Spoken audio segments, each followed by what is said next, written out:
No importa lo que te detenga, despierta tus sentidos con la fuerza del tigre y el poder de hierbas aromáticas legendarias. Tiger Balm actúa rápido para calmar, revitalizar y restaurar. Siéntete mejor y vuelve a disfrutar la vida con Tiger Balm.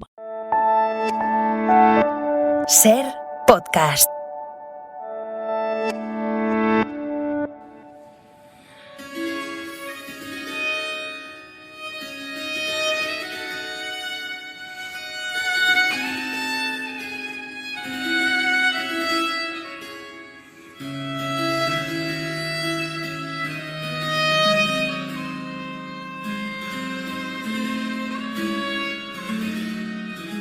La música que estamos escuchando de fondo es la sonata número 1 para violín. Es música barroca, podríamos pensar todos, ¿no? ¿Quién es el autor? ¿Quién es el artista que ha creado esta pieza, esta maravilla? Bueno, pues sí, es un autor, pero también es autora, ¿eh? Era una mujer, Elisabeth Claude Jacquet de la Guerre, que como otras mujeres del barroco, pues han pasado, unas con más éxito, otras con menos éxito, a la historia de la música. En los próximos minutos, aprovechando las jornadas que se van a celebrar en Zamora los días 4, 5 y 6 de octubre, con el título Músicas Cercada, queríamos hablar precisamente de estas mujeres y de otras actividades que van a organizar y que podamos disfrutar en pocos días. Y lo queríamos hacer con el director artístico de estas jornadas, que es Alberto Martín. Alberto, bienvenido de nuevo a Ser Historia. Muchísimas gracias, un placer. ¿Cómo nace la idea, ¿no?, de incluir en este ciclo de música precisamente a estas mujeres? Que el título de Músicas Cercadas viene también, bueno, con un trasfondo histórico, ¿no?, con la ciudad de Zamora. No es que las mujeres estén cercadas ni prisioneras, no tiene nada que ver con eso, pero de alguna forma también sí, ¿no? Es cierto que las mujeres, y más estas artistas del barroco, bueno, pues sufrieron cierto olvido por las circunstancias y sobre todo por ser mujeres, ¿no?, ya en el siglo XVII. Pues efectivamente, yo creo que hay muchos cercos, ¿no? En este caso, cerco por razón de género, podríamos decir, o por razón de su sexo. La verdad es que este ciclo de músicas cercadas se basa sobre todo en dos grandes pilares, ¿no? Uno, que es presentar a grupos de gran calidad, de que tienen un reconocimiento muy importante en grandes festivales o eventos europeos. Se trata un poco de traer un fragmento musical prestigioso de lo que se está haciendo en Europa en grandes festivales. Y por otro lado, sobre todo también explorar repertorios que no suelen ser a veces los más habituales en las salas de concierto.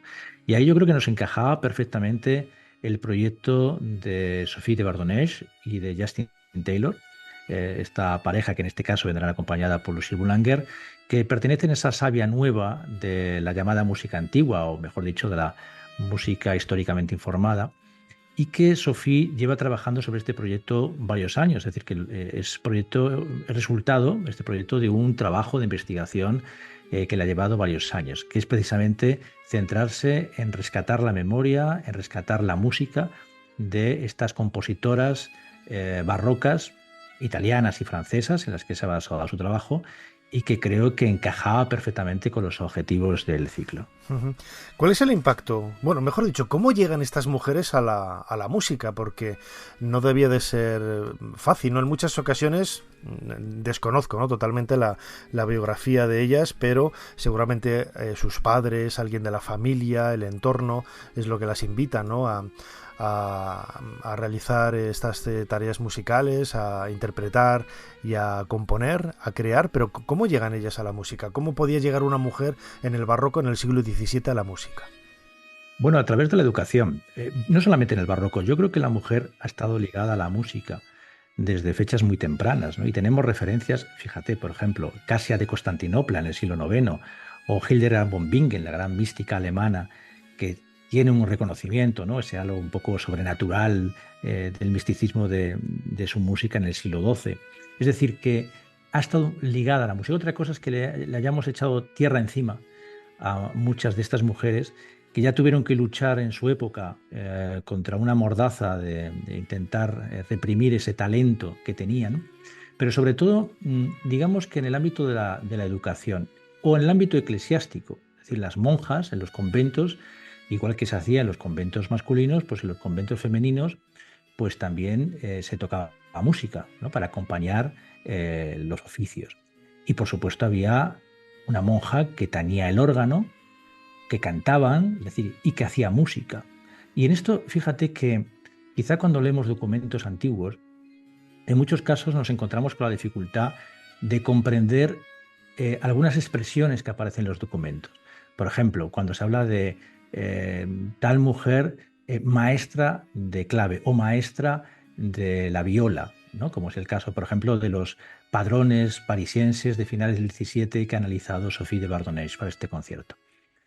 Claro, ¿a qué se refiere realmente con maestra, ¿no? ¿Estamos hablando de una intérprete, estamos hablando de una profesora o estamos hablando de una compositora? Bueno, Sophie, que es la que se ha dedicado estos años, cree que a las tres cosas. O sea, había una barrera muy borrosa entre interpretar, enseñar y componer.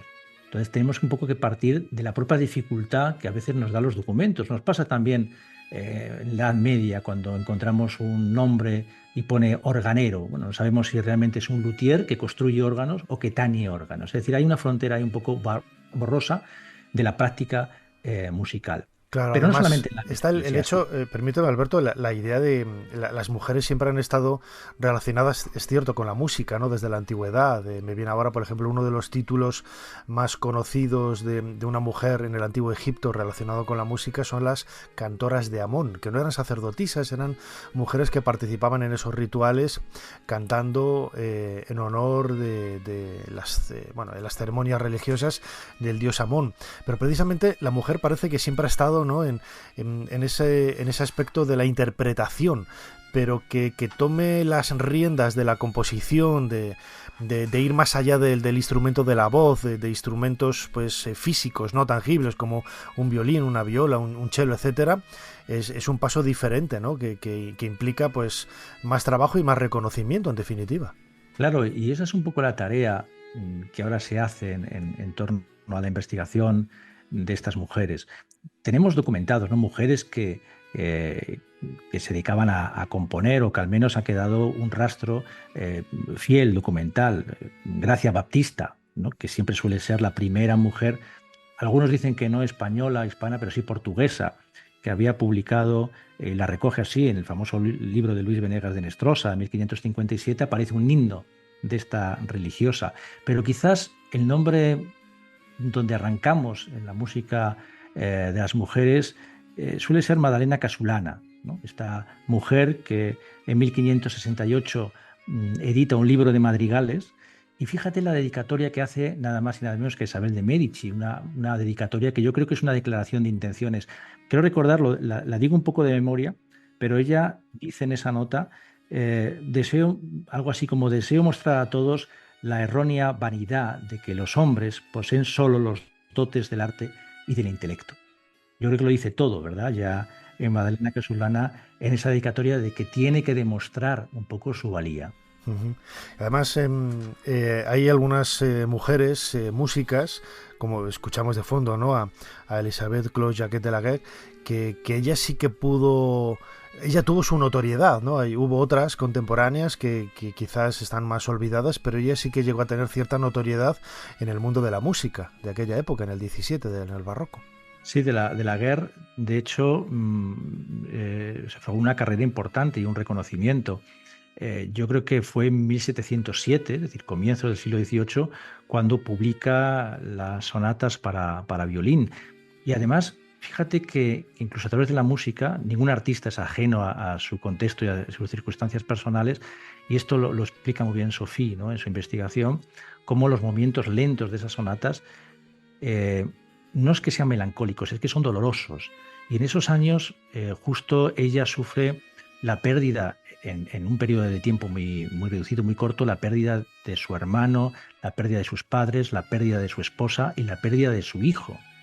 Y cómo ese dolor del alma se transfigura un poco en la música, en esos movimientos lentos de esa colección de sonatas que son de 1707.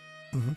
Y la gran pregunta, si se pierden las grandes partituras de músicos celebérrimos del barroco, del clasicismo, de los siglos XVII, XVIII bien avanzado, etcétera, cómo estas mujeres que estaban en un segundo plano, cómo han tenido la fortuna, ¿no?, de que sus partituras hayan llegado hasta nosotros. Claro, es que yo creo que aún nos queda mucho, pero mucho por explorar y por conocer, ¿no? Y tú lo sabes mejor que nadie de nuestro pasado. Es decir, las partituras o los musicales que duermen en cajones de instituciones eclesiásticas o incluso de familias, que han ido pasando de generación en generación y que han quedado un poco dormidas u olvidadas. También tenemos la culpa mucho nosotros que en pleno siglo XX, o sea que tampoco hay que poner demasiado el retrovisor. Hemos creado una historia de la música a través de grandes nombres, ¿no? A través de grandes compositores. Hemos creado una historia de compositores. Y afortunadamente, pues ahora la historia de la música se aborda desde diferentes perspectivas. Hay ahora una historia de la recepción o la historia de la interpretación, que también es sumamente interesante. Yo creo que esa apertura en la disciplina de la historia de la música, donde entra la disciplina de los estudios de género, es decir, de los estudios de la feminidad y de las mujeres ligadas a la música, pues también están dando muy buenas contribuciones, que no es algo moderno. Es decir, estudiar la historia de la música de las mujeres no es algo de ahora. Ya en los años 60, 70 hay un auténtico boom, ¿no?, de recuperación y de llamadas de atención, de hacer caso a estas compositoras, no solamente en el mundo de la música, sino también de otras disciplinas artísticas. Estamos viendo que incluso se está poniendo de moda, podría decirse, artistas, pintoras, por ejemplo, exposiciones de pintoras que no tuvieron una fama en su momento o que por diferentes circunstancias su memoria se perdió. Y no hay que irse al barroco. Incluso en el siglo XX, recuerdo hace muy pocos días, creo que se ha clausurado la exposición de Rosario de Velasco, ¿no?, en el Museo Thyssen, que es un buen ejemplo de ello. Y la música no escapa a ello. Entonces, afortunadamente, ahora hay muchos estudios que están recuperando desde diferentes perspectivas e intentando romper esa historia de compositores que hemos ido creando con un repertorio canónico, sobre todo ligado al mundo sinfónico, que hay mucho más allá, ¿no? Es la punta de un iceberg que yo creo que tiene unas raíces y unas profundidades tremendas todavía por explorar. Imagino que en ese patriarcado del mundo de la música, como sucede, por ejemplo, ¿no?, Sánchez Coello, que se le atribuyen pinturas que no son de él y que eran de Sofonisba Anguissola, por ejemplo, ¿no?, una pintora también contemporánea del XVI y que podemos ver en el Museo del Prado. Hoy se sabe que es una pintura de Sofonisba, ese maravilloso retrato de Felipe II, y que nada tiene que ver con el pintor de cámara del monarca. Con estas mujeres ha sucedido lo mismo, que algunas de las partituras, con el paso del tiempo, la autoría se ha perdido y se ha achacado a varones, a otros músicos contemporáneos. Pues mira, ahora, según hablas, no me venía ningún caso a la memoria, estoy convencido que sí. ¿Y cuántas obras? Bueno, los ejemplos pueden ser incluso alguna de Bach, ¿no?, de Ana Magdalena Bach, que se ha hablado bastante sobre ello, pero estoy convencido que muchas de las obras, y me atrevería a decir que de los grandes hits, de los grandes éxitos, quizás haya una mujer detrás. Y ahí nos desvelaría un poco esa opinión tan tonta o tan ingenua que piensa que el sexo masculino o femenino se revela a través de su actividad artística. Menuda tontería.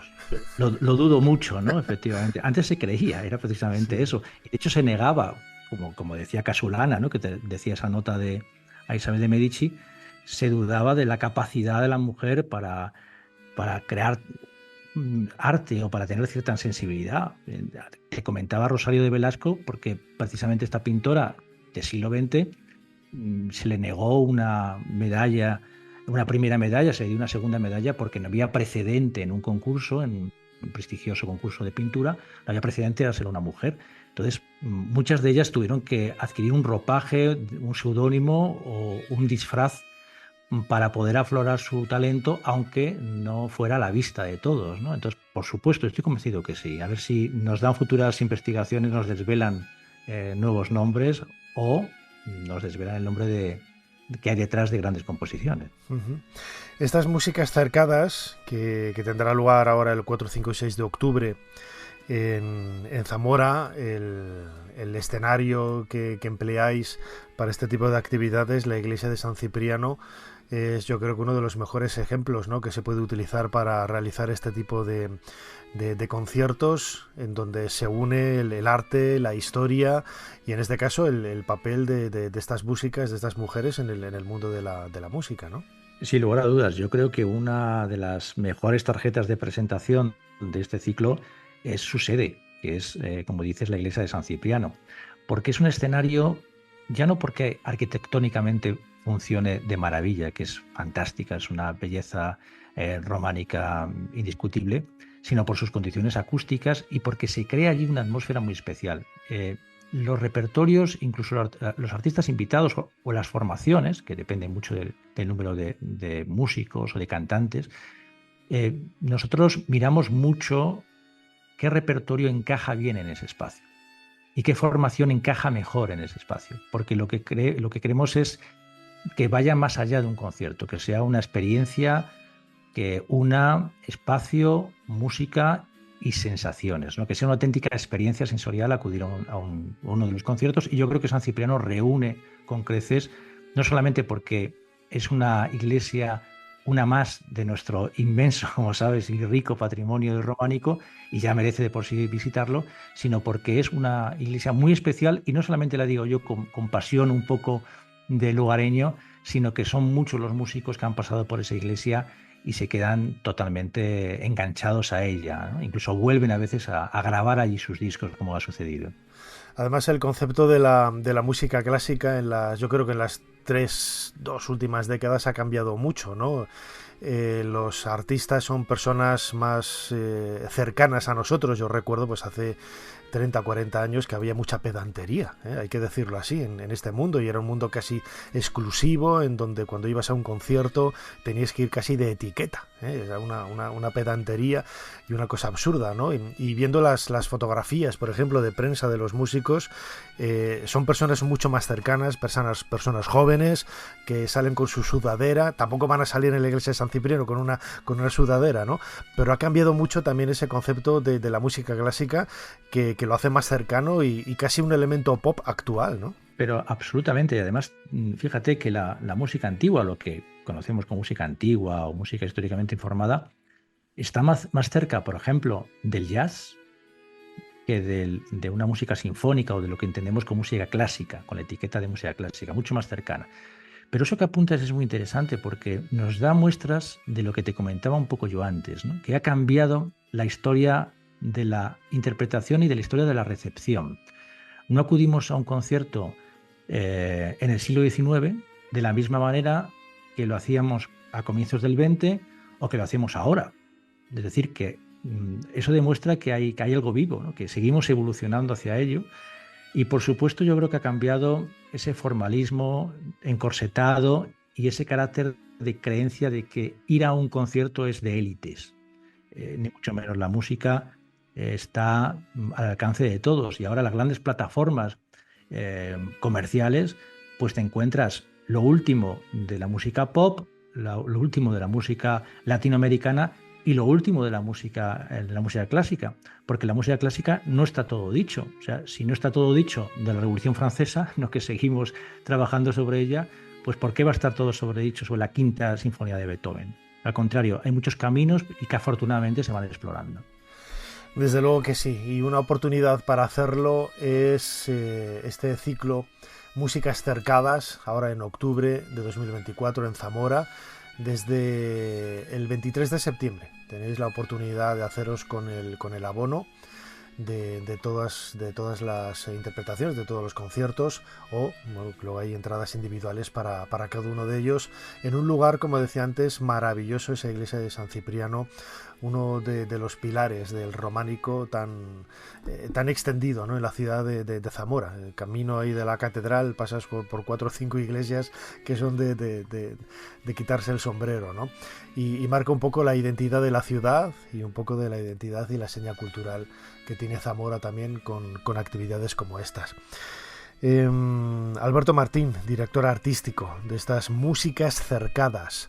Como siempre, muchísimas gracias una vez más por habernos ayudado a hacer un poquito más de historia. Muchísimas gracias a vosotros. Suscríbete a Ser Historia. Todos los episodios y contenidos adicionales en la app de Cadena Ser y en nuestros canales de Apple Podcast, Spotify, iVoox, Google Podcast y YouTube. Escúchanos en directo en la Ser los domingos a la 1:30 de la madrugada. Cadena Ser. La radio.